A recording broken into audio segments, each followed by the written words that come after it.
Welcome back to LB, I'm TJ, and in this video we're checking out the new Shremedy 9.8. Let's go.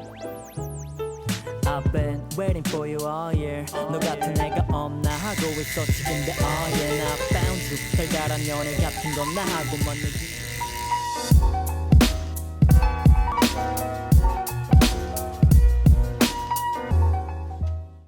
Now for this year the Shremedy frame stays the same, but we do see a bit of a bump in the price because of some upgrades to the components, which as you'll see are quite nice.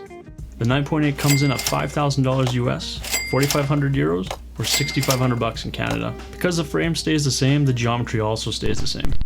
The chainstays are relatively short at 433 millimeters, which helps to keep the back end a little more lively.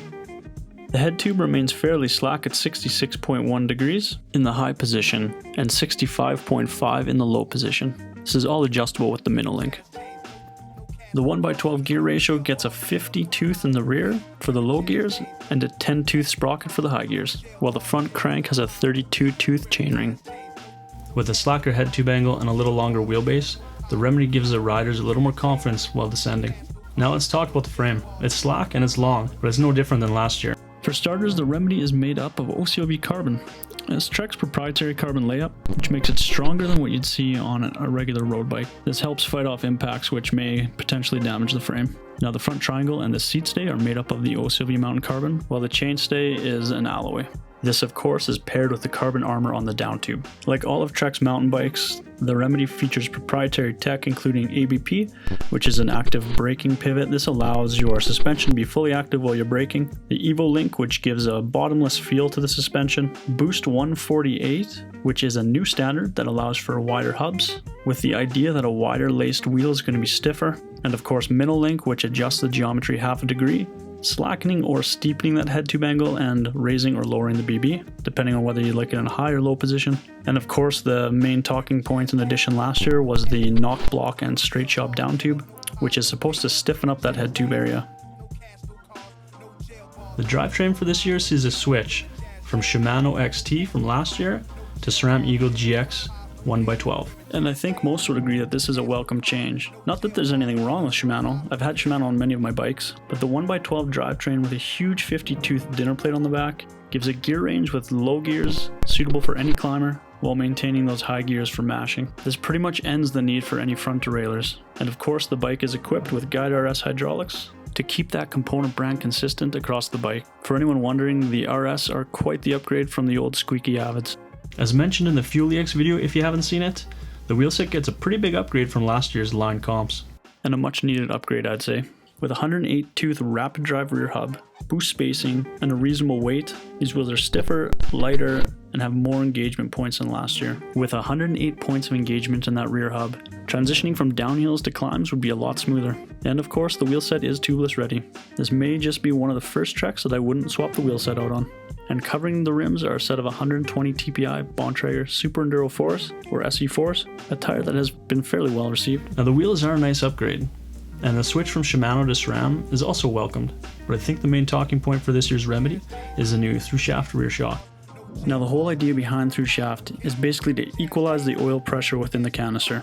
I won't get into the technical details because they have been covered on YouTube, but basically what this does is make the shock more responsive. Trek claims that this is the fastest responding rear shock out there, and in the end this works to accomplish the main goal of any rear suspension, that is to keep the tire on the ground as much as possible. The Shremedy has 155mm travel in the rear and 160mm up front, which of course is a RockShox Lyric RCT3. For the rest of the bike you're getting a mix of solid and reliable Bontrager components. The drop line is one of the best bang for the buck droppers out there, although a bit heavy due to the internal shaft being steel. The post works really well and has been consistent for me, as I rode this seat post on my Stash 7 all last year. I should insert a bit of a disclaimer here, this is a friend's bike and he has already upgraded his dropper post. Even though the drop line is good, there are better dropper posts out there. The carbon bar and stem are Bontrager's Line Pro. They are 35mm oversized. They're nice, they're light, and they're stiff, and there's really no need to upgrade these with aftermarket parts. And as for the saddle, well, no word of a lie, I have about 10 of them in my garage. They rarely stay on my bikes. Overall, this bike is fantastic this year. I really would have a tough time finding anything that I don't like. For as long as I've owned Trek bikes or paid attention to them in the industry, I would have to say that this year is one of the most impressive for how they're speccing out their bikes. The bike gets a new wheel set, the drivetrain was improved, and the rear shock is a new upgrade that Trek claims is faster than anything out there. All for around the same price as last year. Personally, if I owned this bike, I probably wouldn't change anything right off the bat, except for maybe the seat.